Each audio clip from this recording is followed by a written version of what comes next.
Ya, ya, silahkan, silahkan Bu.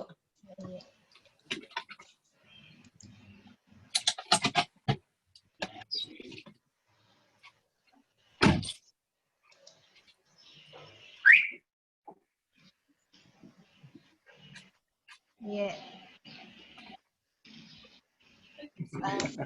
Ada ini yang materinya. Yang di belakang dipakai materi. Iya, oke.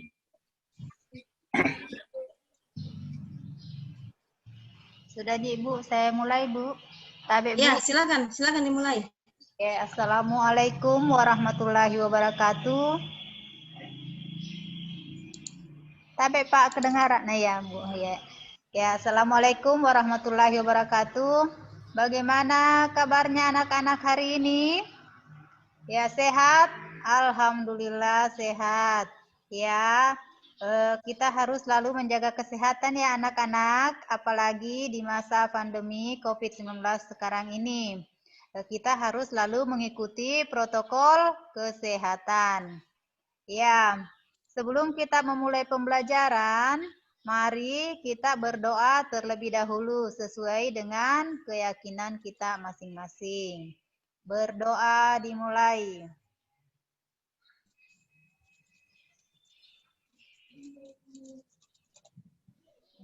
Berdoa selesai. Ya, bagaimana ketua kelas?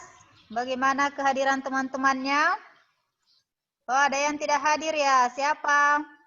Yovita. Bagaimana kabarnya Yovita? Oh, kurang sehat. Ya, kita doakan ya. Semoga Yovita cepat sehat agar segera bisa kembali belajar bersama kita. Ya, sekarang anak-anak ada yang masih ingat dengan materinya kita pada pertemuan sebelumnya? Iya, bagus. Interaksi sosial. Oke, ada yang masih ingat apa itu interaksi sosial? Oh iya, silakan Susi. Iya, bagus Susi. Interaksi sosial yaitu hubungan timbal balik baik antara seseorang dengan perorangan atau individu dengan kelompok atau kelompok dengan kelompok. Nah, sekarang anak-anakku, coba kalian amati gambar berikut. Ya. Di sini ada gambar mobil. Kemudian ada gambar tas, kemudian ada gambar orang yang sementara berusaha untuk mendaki. Nah, menurut kalian dengan melihat gambar ini, materi hari ini apa? Iya, bagus. Mobilitas sosial. Oke. Nah, ada tidak yang sudah mengetahui apa itu mobilitas sosial? Iya, silahkan. Sarah ya. Ya, silahkan Sarah. Luar biasa Sarah. Iya. Mobilitas sosial yaitu suatu pergerakan atau perpindahan posisi seseorang dari satu lapisan yang satu ke lapisan yang lain. Bagus Sarah, luar biasa. Iya, sekarang iya, apa manfaat dari kita mempelajari materi ini? Ya, manfaatnya yaitu setelah nantinya kita mempelajari tentang mobilitas sosial, kita sudah tahu bagaimana caranya kita untuk mengembangkan diri dengan melakukan pergerakan atau melakukan mobilitas sosial. Iya. Nah, sekarang anak-anak, adapun tujuan pembelajaran kita hari ini yaitu ada 4 ya. Ya, ada 4. Yang pertama,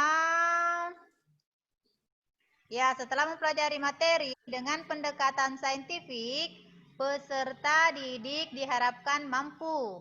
Yang pertama, menjelaskan pengertian mobilitas sosial dengan benar.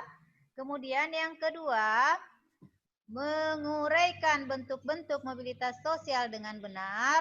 Yang ketiga, mengidentifikasi pengaruh mobilitas sosial terhadap sosial budaya dengan benar. Kemudian yang keempat, menganalisis faktor-faktor mobilitas sosial dengan benar. Kemudian yang kelima, menyajikan hasil pengamatan dampak mobilitas sosial di wilayah masing-masing dengan benar. Kemudian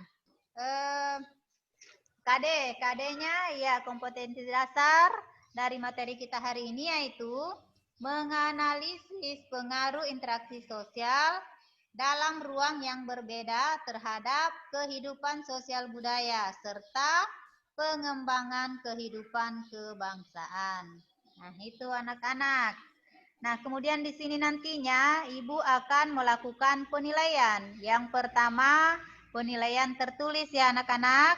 Penilaian tertulis nanti Ibu membagikan LKPD.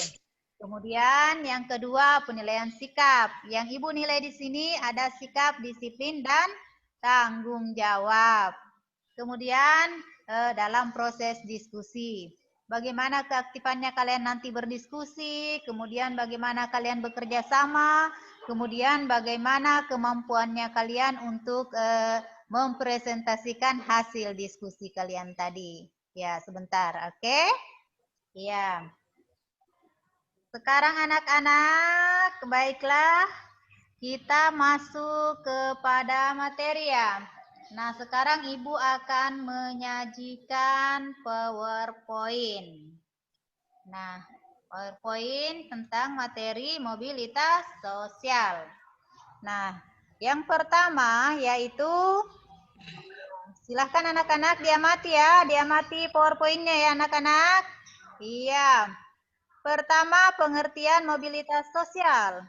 Mobilitas sosial adalah perpindahan posisi seseorang atau kelompok dari satu lapisan ke lapisan yang lain. Nah, itu pengertian mobilitas sosial. Kemudian yang kedua, mobilitas sosial, mobilitas dibagi menjadi dua ya anak-anak. Ada mobilitas vertikal, kemudian ada mobilitas horizontal. Kalau mobilitas vertikal anak-anak terbagi lagi menjadi dua. Ada vertikal ke atas, ada vertikal ke bawah. Kalau vertikal ke atas yaitu mobilitas yang terjadi karena adanya peningkatan seseorang. Kemudian mobilitas vertikal ke bawah yaitu perubahan status seseorang. Kemudian yang kedua, mobilitas horizontal yaitu perpindahan status seseorang atau kelompok dalam lapisan yang sama. Kemudian yang ketiga, dampak atau pengaruh mobilitas sosial terhadap sosial budaya. Ada dampak ya, di sini dilihat dari dampak positif dan dampak negatifnya. Dampak positifnya ada 3 ya, ada menciptakan baru. Baru.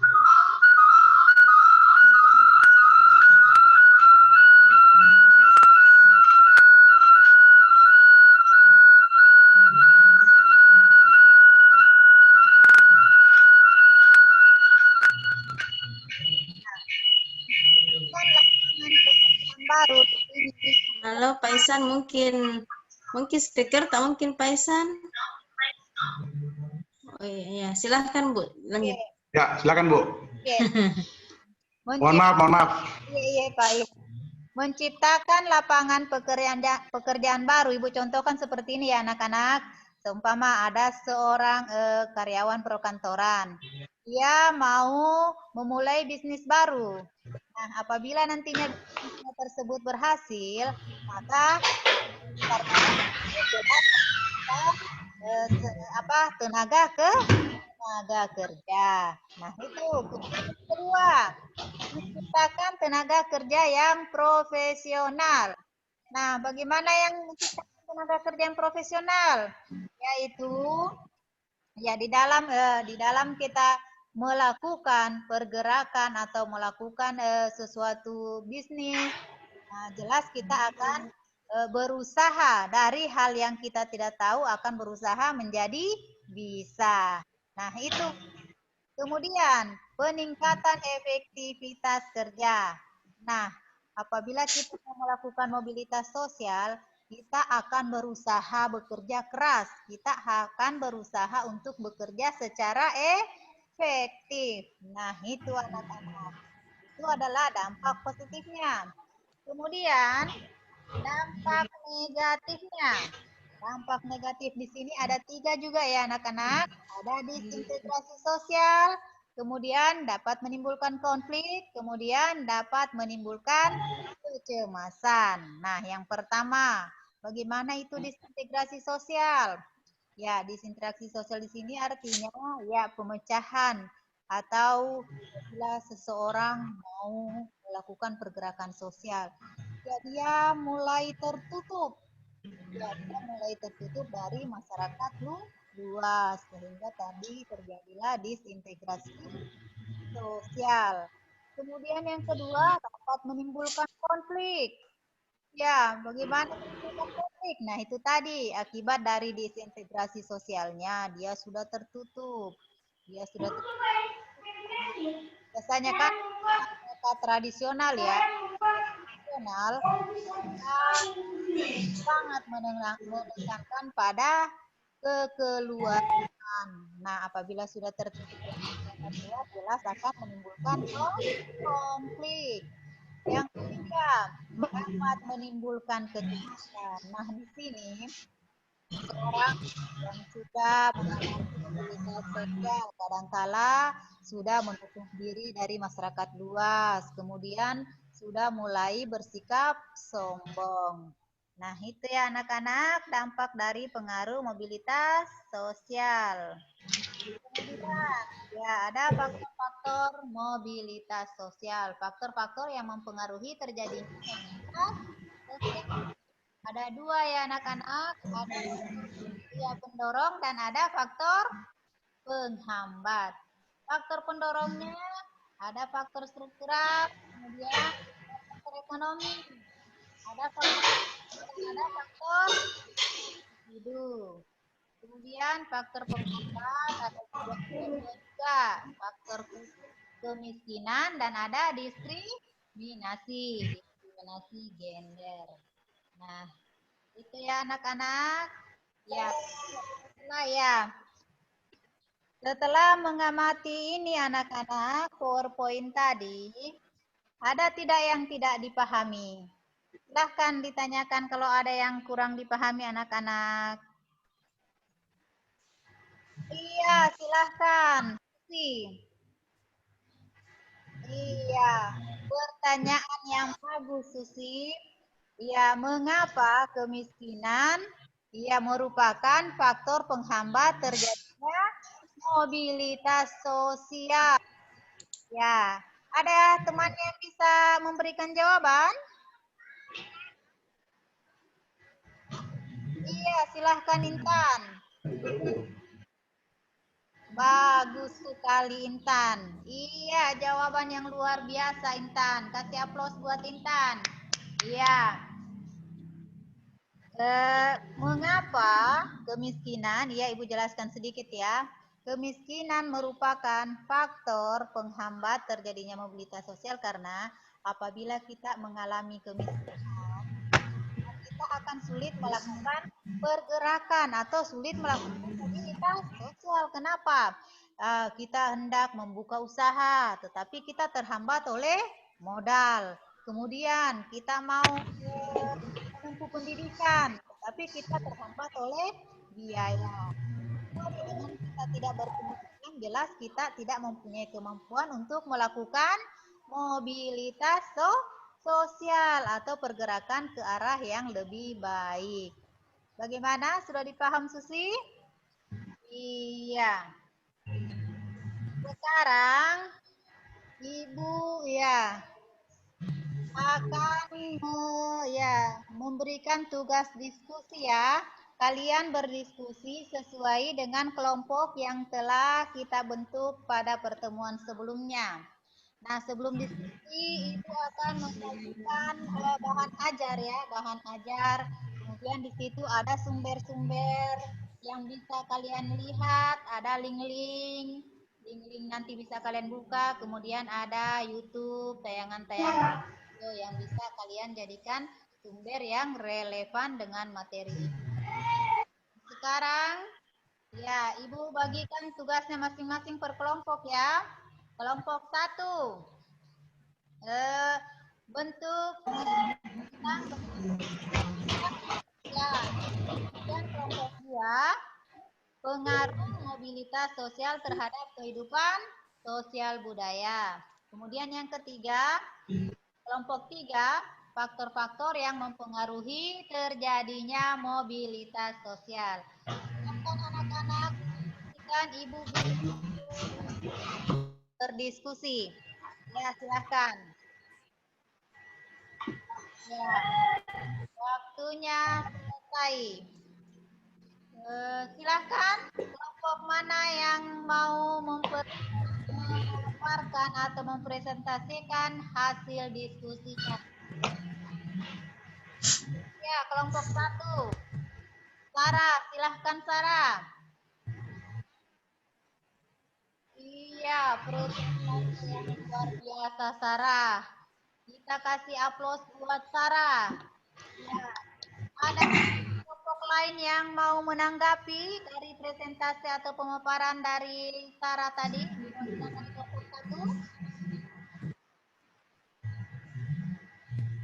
Iya, bagus Wati. Iya. Ya, kemudian ya kelompok 2 lanjut kelompok 3 ya. Setelah tadi dari hasil presentasi teman-temannya kalian tadi ya, dari kelompok 1, kelompok 2, kemudian kelompok 3, ada yang bisa menyimpulkan ya dari hasil pemaparan tadi kelompok. Iya, silakan Nurina.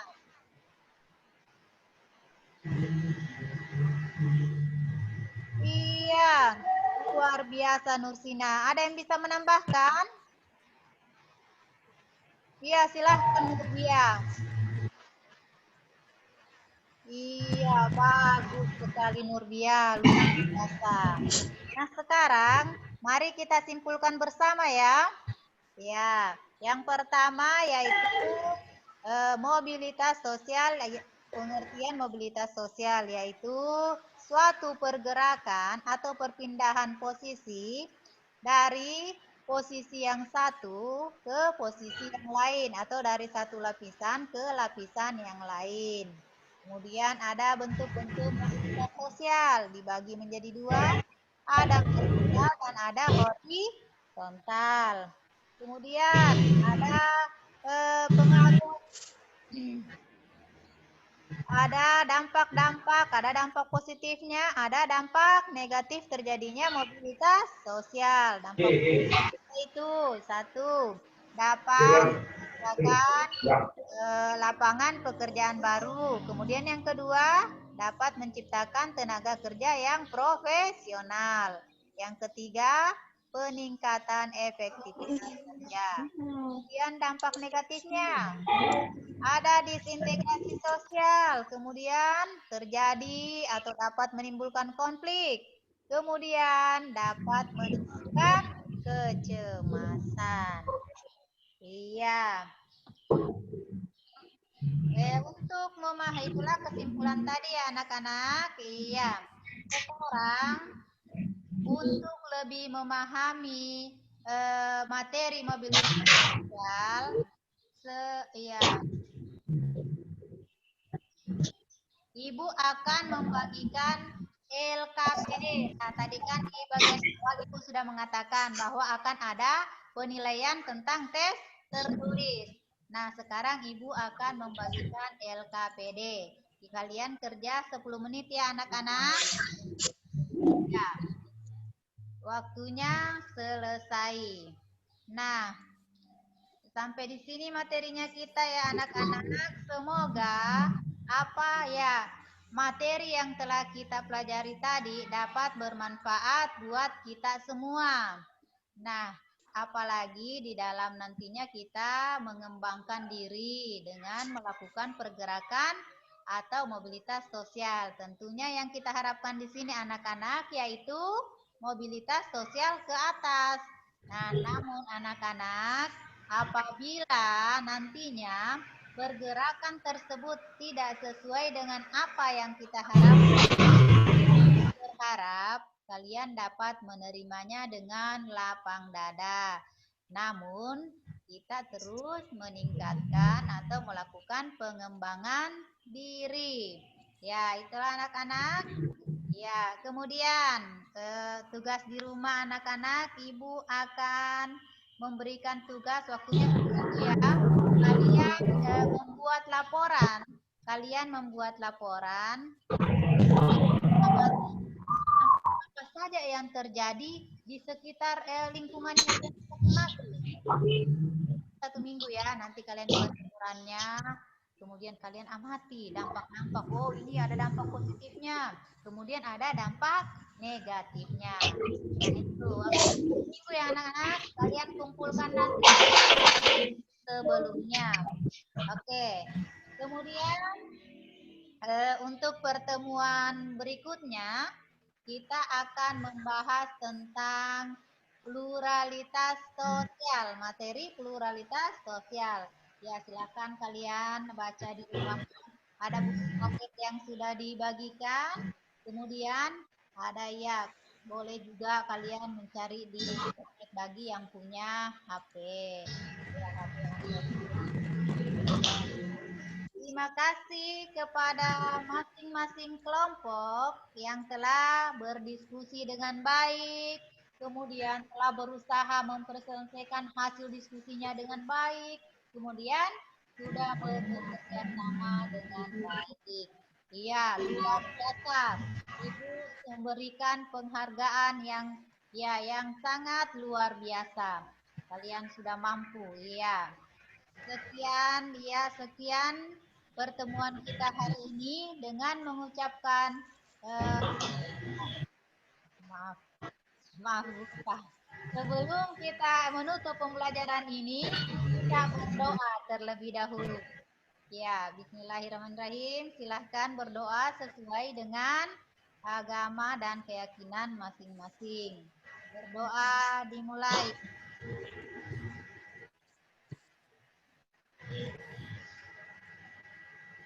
Ya, berdoa selesai. Ya, dengan mengucapkan alhamdulillah. Assalamualaikum warahmatullahi wabarakatuh. Ya, Pak, terima kasih. Waalaikumsalam warahmatullahi wabarakatuh. Terima kasih kepada Ibu Darmawati telah menampilkan praktek pembelajarannya. Saya persilahkan kepada Bapak M. Ihsan Said, silahkan Pak memberi pertanyaan maupun sanggahan. Ya, Ibu Darmawati, terima kasih. silakan, Mungkin saya kasih keluar dulu dari ya. Keluar dulu dari layarnya, Dek.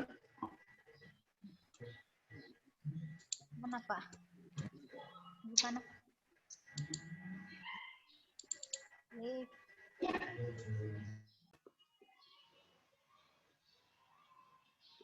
Maaf, bagaimana ini?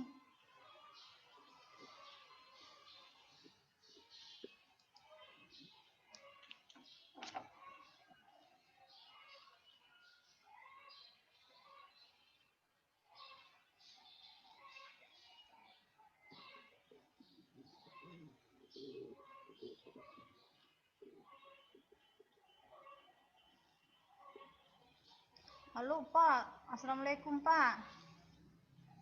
Saya terkeluar dari kelas Pak, salah tindih saya Pak. Iya Pak, iya.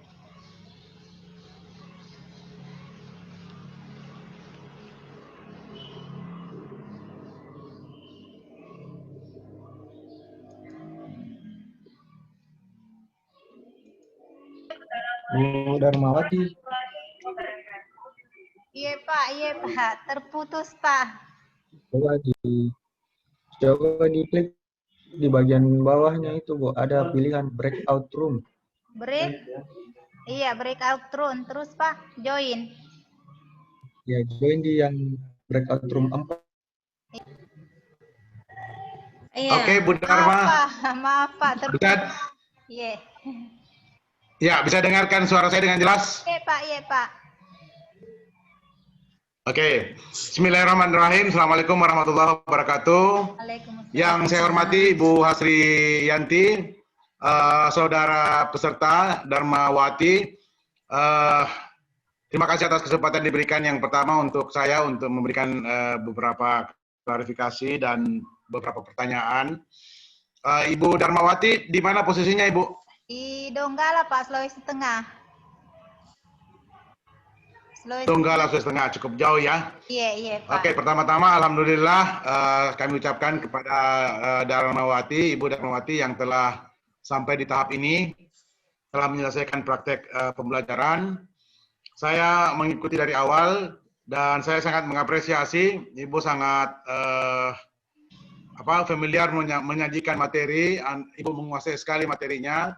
Kemudian saya telah membaca juga perangkat pembelajaran Ibu, RPP-nya cukup bagus dan apa yang Ibu lakukan dalam proses praktek pembelajaran ini sesuai dengan apa yang Ibu buat dalam RPP. Itu satu poin yang sangat baik sekali dari saya terhadap Ibu yang telah menyajikan sesuai dengan rencana pembelajaran yang sudah dibuat. Terima kasih, Pak. Namun dari paparan tadi ada beberapa hal yang menjadi perhatian saya yang saya akan coba klarifikasikan ke Ibu. Di dalam pembelajaran yang kreatif dan inovasi, itu kita berusaha membuat suasana kelas itu mengasihkan, yang mana siswanya semua aktif dalam mengikuti pembelajaran.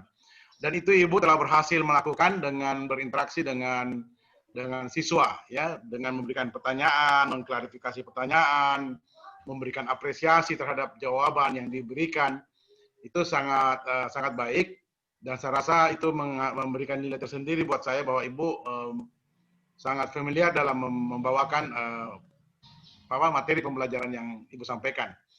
Nah, sekarang saya coba menanyakan, Bu, salah satu bagian yang penting tadi adalah membangun kreativitas dan inovasi siswa. Saya ingin menanyakan ke Ibu bagaimana bentuk kreativitas dan inovasi yang Ibu bisa lihat dari apa yang dikerjakan oleh siswa terkait dengan materi pembelajaran yang Ibu sampaikan tadi. Di mana letaknya itu pembelajaran kreatif dan inovasi terhadap siswa dalam pembelajaran atau materi yang Ibu sampaikan. Silakan Ibu. Iya, Pak, terima kasih. Yang pertama, Pak, kalau berpikir kritisnya, Pak, di saat saya memberikan pertanyaan, siswa atau peserta didik bisa bertanya. Nah, di situ saya menganggap bahwa di situ peserta didik sudah bisa berpikir kritis. Nah, itu Pak. Kemudian di bagian diskusi tadi, mereka sudah bisa berdiskusi, kemudian mereka sudah bisa mencari sumber-sumber tadi di link atau di YouTube, kemudian mereka mampu untuk mempresentasikan hasil diskusinya dengan baik. Nah, itu Pak. Oke, di dalam RPP Ibu telah menyajikan bahwa ada media dan perangkat pembelajaran, ada model yang Ibu jelaskan, yang Ibu akan gunakan. Bisa Ibu jelaskan apa model pembelajaran yang Ibu terapkan dalam menyajikan materi ini? Kalau ini Pak, untuk materi ini saya menggunakan model PBL Pak, Problem Based Learning. Di mana Pak, peserta didik di sini dengan saya menentukan permasalahan, mereka berusaha untuk memecahkan permasalahan tersebut. Nah, itu tadi melalui forum diskusi. Nah, seperti itu Pak. Nah, dengan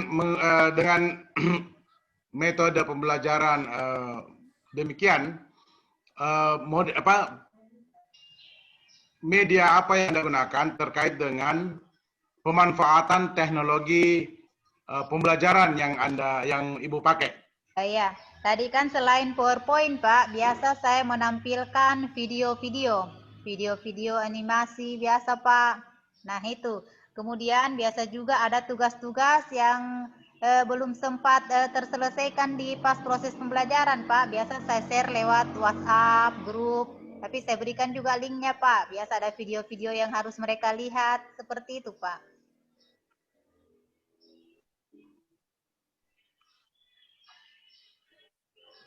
Tadi Ibu sempat singgung terkait dengan video pembelajaran. Nah, video ini Ibu buat sendiri. Tabe Pak. Tabe Pak. Sumber video tadi Ibu buat sendiri, video pembelajaran, ataukah Ibu mengambil dari sumber lain? Dan sumber dari mana Ibu ambil? Iya, sementara Pak masih dari YouTube, berusaha untuk mengembangkan diri untuk bisa membuat video sendiri Pak.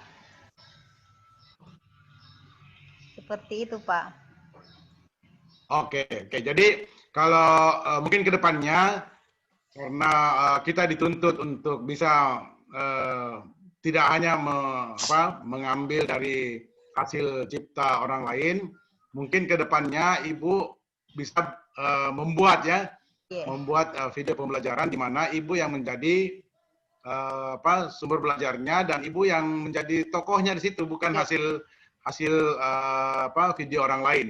Iya, Pak. Itu juga bukan cuma buat Ibu, kami juga dengan kondisi sekarang ini dituntut untuk membuat video pembelajaran tersendiri. Iya, Pak. Jadi bukan hanya buat Ibu, saya juga secara pribadi juga mengajak diri saya gitu ya untuk membuat video pembelajaran yang mana kita sendiri yang punya membuat video itu, bukan videonya orang yang kita copy, ambil linknya kemudian kita share. Iya, Pak. Iya. Tapi untuk kondisi awal dengan ya mungkin pengalaman kita dalam menyusun atau membuat video pembelajaran masih terbatas, ya kita tetap harus belajar, Ibu. Iya, ya. iya, Pak. Iya, Itu yang selanjutnya. Yang berikutnya saya ingin menanyakan kepada Ibu, salah satu bagian penting pula dalam akhir pembelajaran, bagaimana semangat atau motivasi peserta didik itu terjaga dari awal sampai akhir. Nah, Ibu, saya lihat tadi sudah sangat antusias, sangat aktif dalam memberikan materi pembelajaran, sehingga saya selaku memposisikan sebagai siswa itu merasakan bahwa Ibu sangat aktif, dan saya mengikuti itu sebagai peserta Ibu ya. Nah, ketika saya ingin melihat pandangan Ibu atau pendapat Ibu tentang bagaimana membuat semangat tadi itu tidak kendor gitu sampai dari awal sampai akhir pembelajaran. Iya Pak, kalau saya Pak ya kadang-kala kan anak-anak Pak, kalau kita sendiri dari guru sendiri Pak. Kalau anak-anak melihat kita sudah slow Pak, tidak bersemangat, kadang-kala anak-anak juga ikut, ibu itu kurang bersemangat. Jadi mereka juga kurang bersemangat. Jadi dengan menampakkan tadi Pak, kita terus semangat, kita dengan ekspresi-ekspresi senyum dan segala macam Pak. Jadi anak-anak semangat. Kemudian kadang-kala Pak diselingi dengan olahraga-olahraga ringan. Jadi anak-anak nampak bersemangat Pak, seperti itu. Cuma tadi belum nampak Pak. Iya, seperti itu Pak. Oke, saya bisa membayangkan bagaimana Ibu melakukan itu di kelas.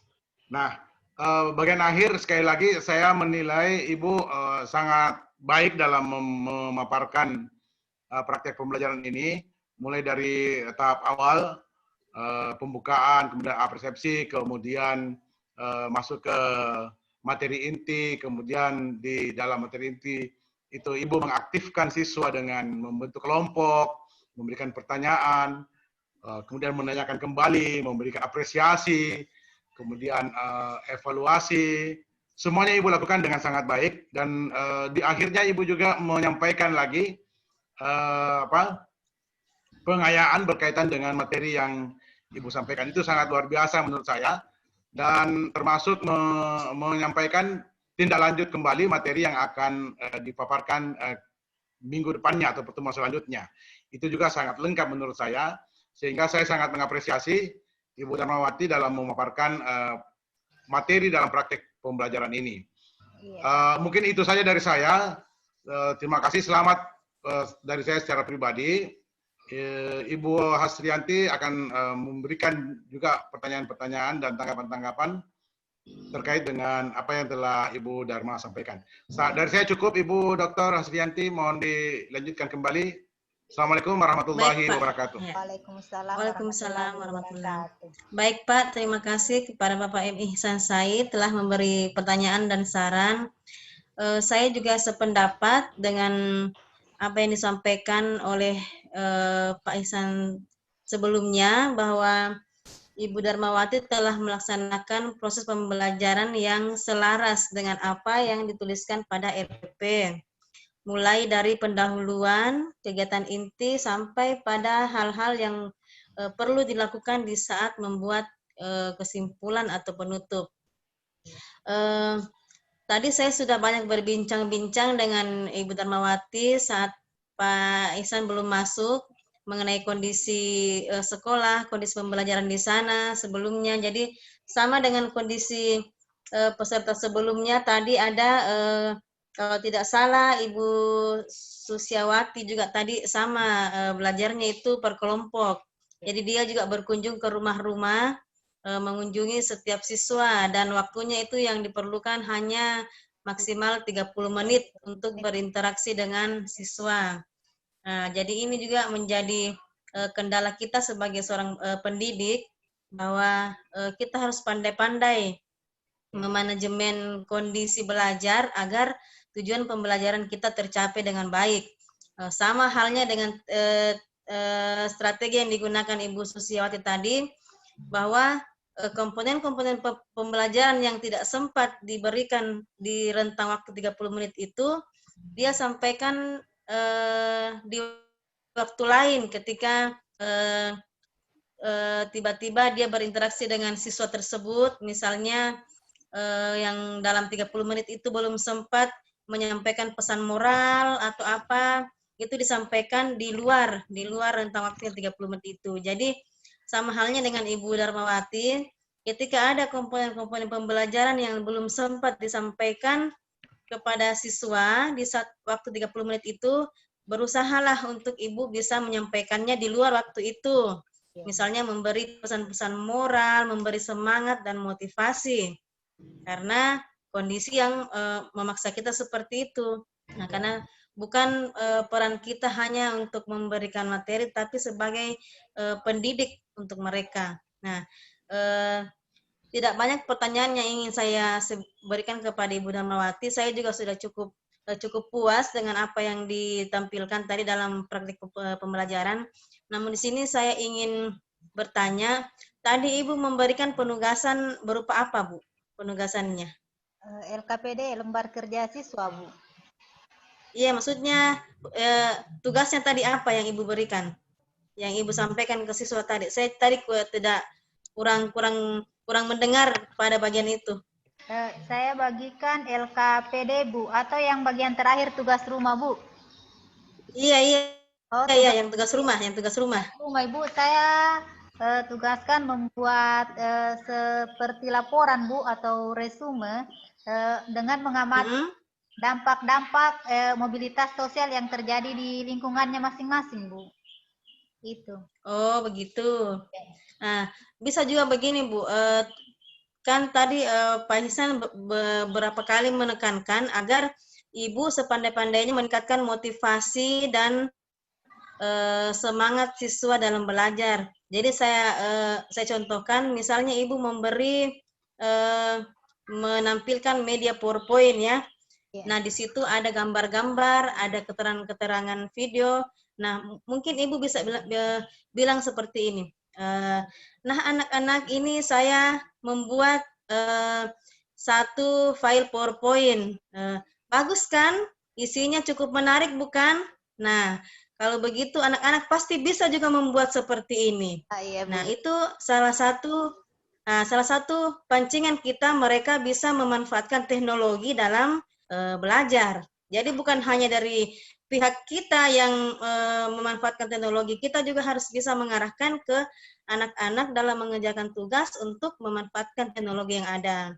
Nah, sama tadi yang disarankan juga oleh Pak Ihsan, bahwa Ibu mungkin juga baru belajar untuk membuat link. Saya kira sangat mudah. sangat mudah untuk kita buat link di YouTube.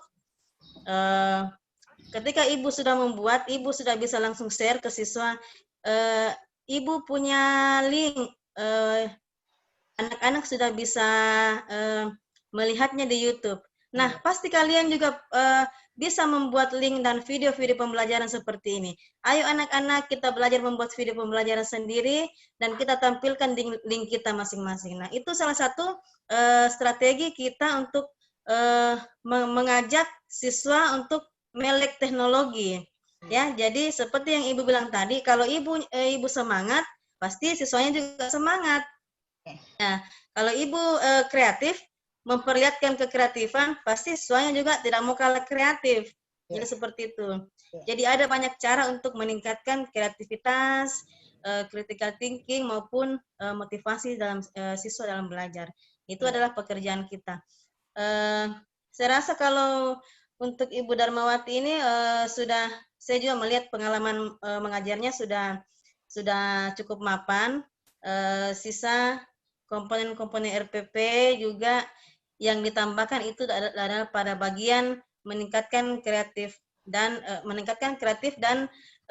critical thinking dari peserta didik. Itu saja. Mungkin selain PBL, nanti besok-besok Ibu bisa memakai model-model yang lain dengan strategi yang berbeda.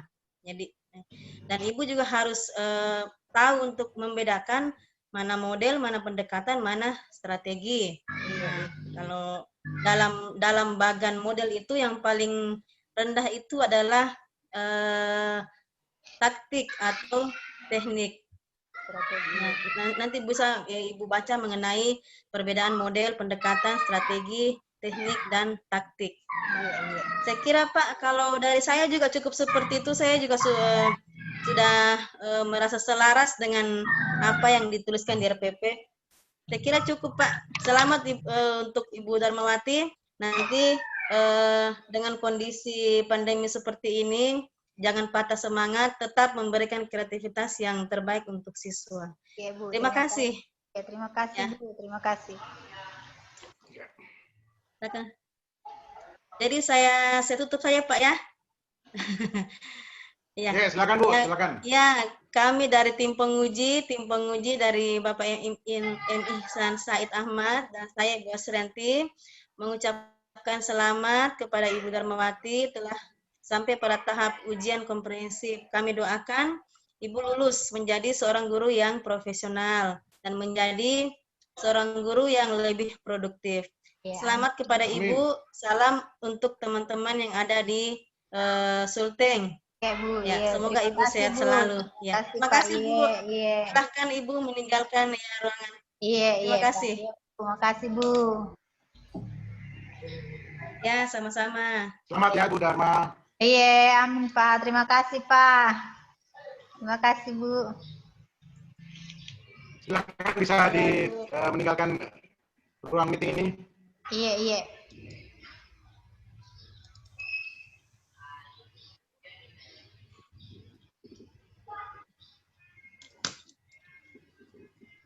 Ke ruangan sebelah dulu Pak, bicara sama admin. Siap, silakan Bu.